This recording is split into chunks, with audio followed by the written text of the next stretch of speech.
Hello, everyone. Welcome to another edition of Ask Dr. Dansinger with Dr. Michael Dansinger, diabetes reversal expert.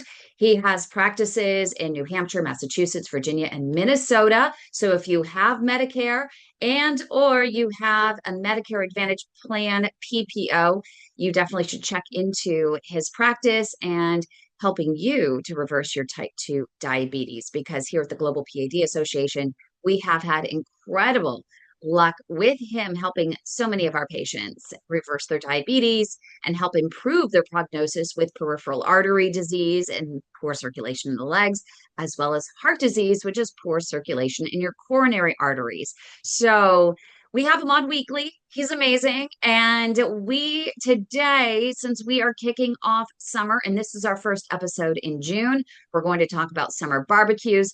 Dr. Danziger, what are the biggest fears that people with type 2 diabetes have about summer and going to summer barbecues? Oh yeah, summer barbecues. People with diabetes worry that their eating's going to go out of control. They're going to see all those tempting traditional dishes, all these starchy ones, and just lose control. But really, cookouts and barbecues are a great opportunity to practice all the things that we talk about on our weekly webinar about how to really focus on healthy proteins and vegetables and fruits. So here's what you don't want to do. You don't want to show up in a relaxed state of mind with no plan. You want to show up in a relaxed state of mind with a plan. So it's the proteins. So the proteins are central to barbecues and cookouts, and we're not going for hot dogs and hamburgers here. So what proteins are winners? So I would anytime you can grill fish, that's fabulous. Salmon or trout. Some people put shrimp on a skewer, shish kebab style. Other winners, I think, are chicken breast, turkey burgers are winners. Um, Lean red meat, lean steaks, lean. Some people grill game meats. You want your beef to be grass, pasture raised, grass fed, and then let's not forget the vegetarian protein sources. And so I think more and more people are doing homemade veggie burgers made out of beans and lentils and or mushrooms and onions and all sorts of spices. There's dozens of recipes on the internet for that. So it all starts with some smart, healthy protein options. Oh my goodness, those are incredible ideas. I thought that you were going to end up going to the tempeh and the tofu. And I was thinking, oh no. Well, maybe tempeh. I've had grilled tempeh that's been marinated before, and that's pretty good. But I love all of these ideas. And I think my favorite one is the veggie burger, which we always forget that you can get made up of beans and lentils. I personally have not had much luck with making a veggie burger at home that stays together, but if you do get one from the freezer section of the supermarket, that's always an option. And I'm actually seeing more and more supermarkets, especially specialty supermarkets, that are making their own veggie burgers as well. So definitely some good options, not only for people who are eating a regular diet, but of course, again, regular meat. If you do red meat, make sure it's grass fed, grass finished, and not just grass fed, grass finished, which is a little tougher to find. I think that's really important.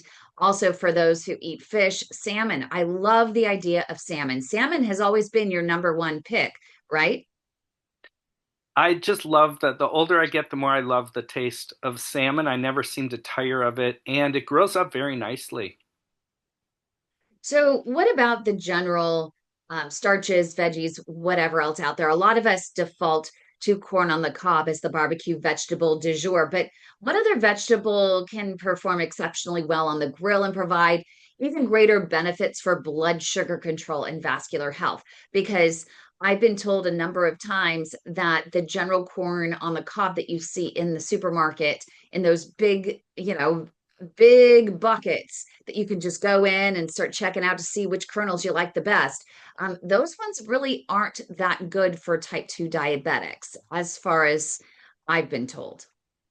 Corn is a starchier vegetable. So let's think about other, and I'm not saying corn is entirely off limits for diabetes, but there's so many other good vegetables that grill up very nicely. So let's start with zucchinis, right? You can cut them the right size and shape, and marinate those, or just put a little olive oil and salt and pepper on those, and those grill up beautifully. You can do that with yellow squash. You can you can do that with eggplants, grill up very nicely, and peppers, bell peppers, onions, shish kebab, right? So you can grill your meat and your vegetables on a skewer right at the same time. That works beautifully. Some people get creative with grilled vegetables, so cabbage wedges, um, cauliflower steaks, uh, grilled carrots can work out very nicely. Portobello mushrooms work very well. Some people even use the portobello mushroom as um, I've heard of people using the portobello mushroom instead of a bun when they're eating a turkey burger, or as the main thing that they're eating off the grill. So those are some of my ideas about vegetables that you can put right on the grill and cook them along with the protein. My dad and I used to grill zucchini, eggplant, portobello mushrooms, and grilled peppers, along with a little bit of romaine we would end up putting on there as well. But then it turns out my number one allergy is to zucchini of all things. I don't know how, I don't know why. Maybe I've eaten too much of it because it's one of my favorite vegetables aside from artichoke and asparagus. But asparagus are also fantastic Ah, to grill. yes.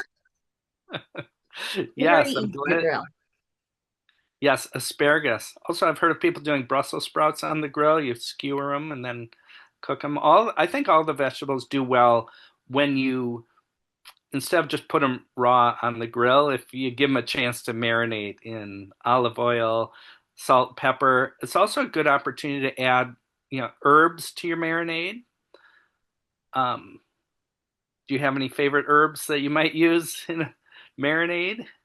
I use a lot of oregano and Yeah. basil, and I get a balsamic vinegar that's been infused with pomegranate or some other from Amphora Nueva. And it's beautiful because it's naturally infused. So no added sugar, although balsamic has its own sugar, and that can be a little tough for some people who are diabetics. But I like making a citrus maple. Um, Marinade as well. It's just a little bit of maple syrup, which is a little bit better, I would say as well. But I'm not sure. I always add a little bit of that maple, a little bit of the, um, what's the alternative, the agave syrup, Oh, just agave. a bit. I like Yeah. all those ideas. Some people use cumin, which is good anti-inflammatory. Um, Oh, yeah. uh, um, Garlic, of course, has good Lots and lots properties, and right? lots of garlic. Yes. And then some people use turmeric in their marinades. It'll turn things yellow, and for some people, that's um, terrific what they're looking for. But I So, think that's the way to do it because use turmeric because with turmeric it's better to have the grill, with that because it turns everything inside your kitchen yellow or a dark orange, a mhm. dark yellowy, orangey color. So put it on a wooden skewer, sprinkle it on outside, and there you go. Put it on the grill right then and there. The vast majority of herbs and spices are going to have health benefits, and there's so many out there. So I think they're underused, and it's a great way to add variety and interest to proteins and vegetables. And cayenne pepper. That is my number one go-to because it adds a lot of pop to everything. Agreed. Absolutely. So, what I also use when I barbecue, because I am gluten free, is instead of doing a gluten free bun, I'll either make my own cauliflower thins, my own cauliflower buns, really easy, or I'll make an avocado thin, which is really easy to make. Recipes are all across the internet, but you can find cauliflower thins in the freezer section that you can use. And so it's just what cauliflower, egg, and water, and maybe a little bit of arrowroot to bind it together. But that I use with a portobello mushroom as my filling. You can also, as you said, use a turkey burger or a veggie burger in between. The only downside is you can't put as much condiments, which I think is probably a good side for those who are diabetic. Unless you're using, make sure you're using a sugar-free ketchup like Primal Foods has an amazing unsweetened ketchup. Some have even told me tomato paste is a great alternative. Curious your thoughts. And Dijon mustard are great options for diabetics. Yeah, absolutely. So condiments can be an issue, and yeah, with those tweaks, right, the sugar-free ketchup, mustard, of course, is a winner. So you can always use that. You can use, some people love vinegar, and um, the I love barbecue sauce. It's hard to, for me, one of the most delicious condiments is barbecue sauce, and it's often there at a cookout or a barbecue, and they do have low sugar versions of barbecue sauce. You can make them homemade, of course, and a little bit goes a long way. So when it comes to unhealthy condiments, just a little bit goes a long way. In one way with ours, we like our Tony Roma sauce. We use Tony Romas on everything, but we put in a little bit of lemon in there just to tone it down. We also add a little water so we still have the flavor, but it's not as thick. You can find barbecue sauces that are gluten-free and are sugar-free. They may not even say it on there, but always check those ingredients. And if anything, you're forced to just maybe water it down or add a little bit of lemon, and it could actually help. But it adds a little flavor, it adds a little tang to it as well. Good But tips. but what about, I mean, summer gatherings are always carb loaded. They're really challenging. The pasta salads, the potato salads, the breads, they are everywhere. What strategy do you recommend to help patients enjoy these foods without experiencing those dangerous sugar spikes? Yeah, I think that's the number one challenge really when it comes to, cookouts is all these starchy side dishes. So, problem number one is the bun.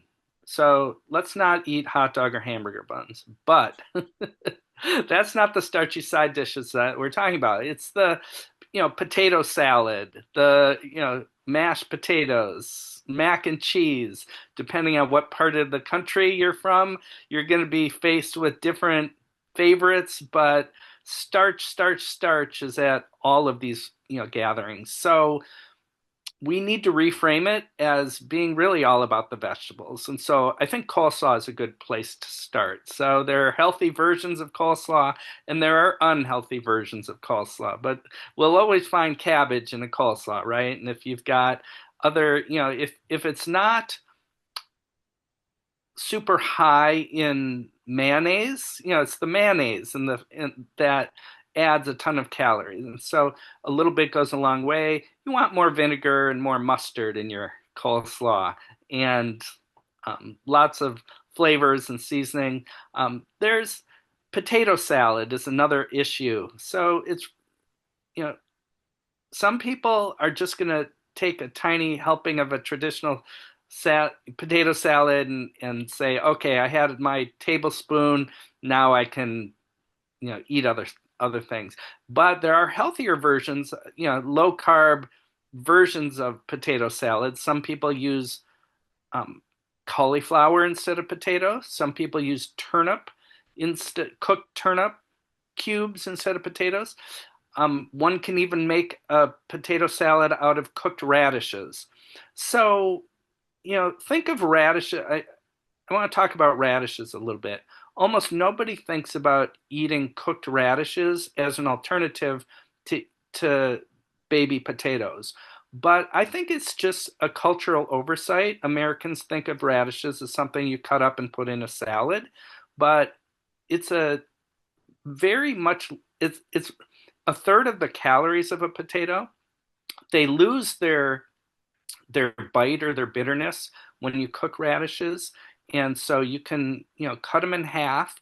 You can saute them gently for, on low heat for 10 minutes with a little bit of butter. You can steam them or boil them and then let them cool and then refrigerate them overnight, and then you can use them in the same way that you might use potatoes in a potato salad. And then you'll add celery, celery salt, salt and pepper, healthy version of mayonnaise. You can use like avocado based mayonnaise, for example. Avocado man mayonnaise based on avocado oil, for example, or olive oil, and pickles, cucumbers, lots of things can go into a potato salad, and um, using the turnip or radish or cauliflower instead can can be a big hit at a barbecue. And I use So those are a little bit extra egg, a little bit more mhm. of the egg Oh, white than I do the egg yolk. And I also add a lot more celery in there to make it a little celery. bit more. Yes. But I love that you mentioned radishes because those are really high in vitamin C, and they also have micro nutrients like folate and B6 and manganese and even calcium. The only thing that they are low in is protein. But if you add a little extra egg in there, would you agree that that might be a really good healthy side dish? Yes, absolutely. And then absolutely agreed. And so egg salad, is another, variation on this theme. So at barbecues, you want lots of appealing vegetable dishes, salads. So, I make a salad that has cucumber, cherry tomato, red onions, avocado, black beans. You could put some salsa in there and make it kind of a Tex-Mex. If you had a few kernels of corn in there just for color, that would, I think, be okay. And so cilantro would go well in a salad like that. So there's no lettuce in that salad, but I think that would play very nicely at a barbecue. That is an incredible thing. I was just going to say that one of my dad's favorites is just cucumbers and tomatoes, cherry tomatoes. And we slice up the tomatoes and we marinate it overnight with oregano and basil and a red wine vinegar, or you can get an infused vinegar with lemon or apricot or something like that. But we just use red wine vinegar and a little bit of Celtic salt and pepper and a lot of garlic, lots and lots of garlic. And you could be the volunteer to bring the salad. Then you have a little bit more control and you can actually um, bring a salad that you really like and that you will crave. But I'm curious, Dr. Danziger, you have mentioned before that the order in which you actually eat what's on your plate is also critical in maintaining a balanced blood sugar. Yeah, so yes, when you're eating something that can raise blood sugar, it's good to pair that with healthy fats or healthy proteins because that evens out the spike, which I think is a good segue for talking about fruits at a barbecue.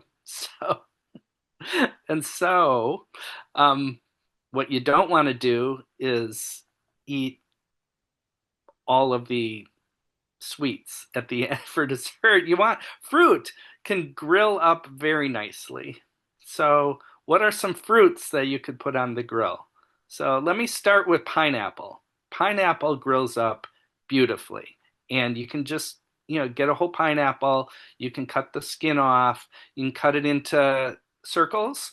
You can even dust those with cinnamon and put those right on the grill, and it just brings out all the flavor and sweetness.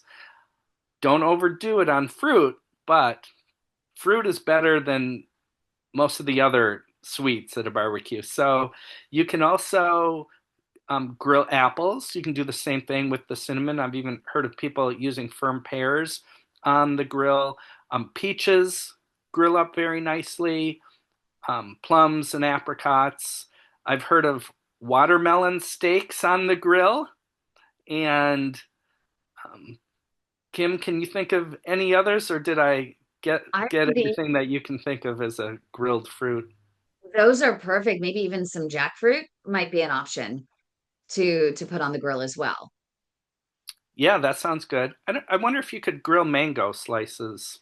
Ooh, that actually would be delicious. And maybe doing, as you said, creating those. shish kebabs, making them ahead of time and bringing them and sticking them Mhm.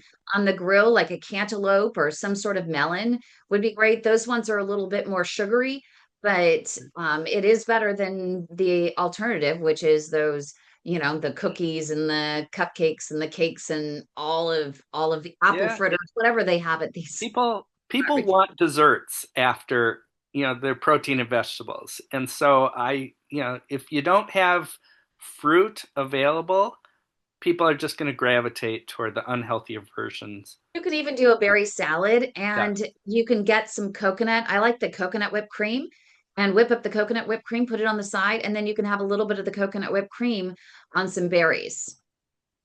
Agree 100%. There's so many different versions of fruit salad that are winners.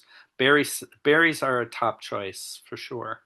And you mentioned the pineapple, and I love this idea because you can not only cut up the pineapple and you can grill it, but then you can scrub the outside and make sure that it's clean of any pesticides or anything like that.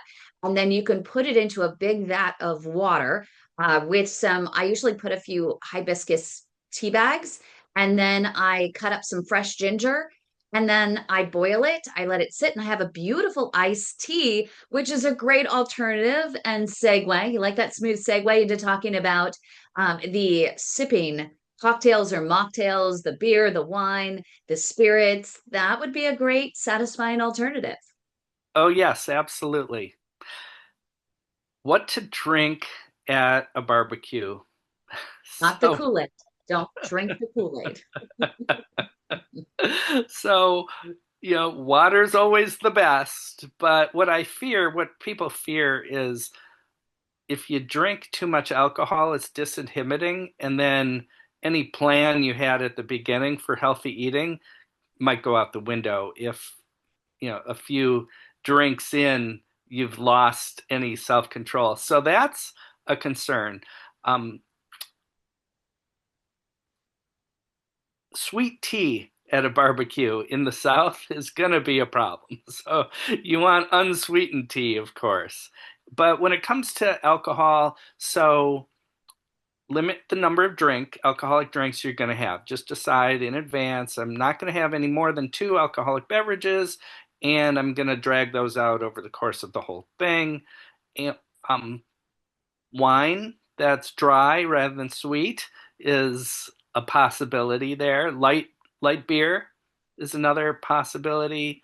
Hard alcohol with a sugar-free mixer. So remember, water's the best, but drink your alcohol in moderation and don't let yourself lose control over your plans. So those are some of my thoughts about what One to of the drink at a. sweet tea, you can naturally infuse it. And while there still might be a little bit of the sugar, it's better than regular sugar. Um, getting a mango and actually just infusing it with mango or infusing it with even a peach or something like that and letting it sit in there and it'll get the flavor and it'll get a little bit more of the sweetness in there. Any alternative sugars that you would approve of, like stevia extract or the agave? That would, if they're addicted to sweet tea and they love their sweet tea, it would offer them at least a healthier, not healthy, I didn't say healthy, but maybe Yeah, healthy alternative. I think stevia is perfectly fine, and I like it as a replacement for sugar. I mean, it's calorie free, it's almost certainly safe, and I think it's fine. The- Um, Splenda, saccharin, NutraSweet. I think it's a middle ground, and for some people, it's the only way that they're going to be able to cut down on sugar. And so some people want some sweetness in their coffee or their tea. And so I I just haven't seen any strong case based on scientific evidence against artificial sweeteners. Again, water's better. But if you need some sweetness in your beverage, stevia, some people hate the aftertaste of stevia, and do what you have to do. I don't think that's I don't think that's what's causing America's epidemics of diabetes and weight related medical problems. I don't think the artificial sweeteners are really the source of the trouble. And I'd love to, just in the last minute or so here, I'd love to hear about any sort of real life success with all of these principles that we've talked about. Do you have a patient or a story that you can share of a success story of someone who is able to be on a little bit more of a rigid diet and reverse their type 2 diabetes while still enjoying the summer festivities? Oh, sure. I'll change the name, but let's talk about Tom, who's in his 50s and he's struggled with his weight. And, after going from pre-diabetes to type 2 diabetes for, a year into it, his doctor was, recommending um, metformin's not enough. We have to start adding, additional drugs. And Tom just didn't want that. And he sought me out and we created an eating strategy and an exercise plan, and he likes meat. And so I said, you don't have to give up meat. We can just focus on lean proteins. And, Tom just the other day told me about a cookout where he went and he brought a salad, that cucumber tomato one that we talked about. I suggested bring that and then put your grilled meat on top of that as a salad. And so he basically had a barbecue salad. Um, and he brought, someone had brought a fruit salad, and those were the things that he ate. And he stayed away from the alcohol. And using, with Tom, we're just focusing on the right food in the right place at the right time. And a barbecue like this is a perfect opportunity to put all these principles into practice. And so when we go to a family event like this, it shouldn't be a cause for alarm or concern. It's welcome it as an opportunity to practice and develop your skill set when you're dining with loved ones. Fantastic. Thank you so much, Dr. Dansinger. And if you want more information on his reversal programs for diabetes type 2, make sure you go to diabetesreversalpartners.com. And by the way, like this video, subscribe to our channels to get more great content like this. Thank you so much, Dr. Dansinger. We really appreciate you. Thank you, Kim.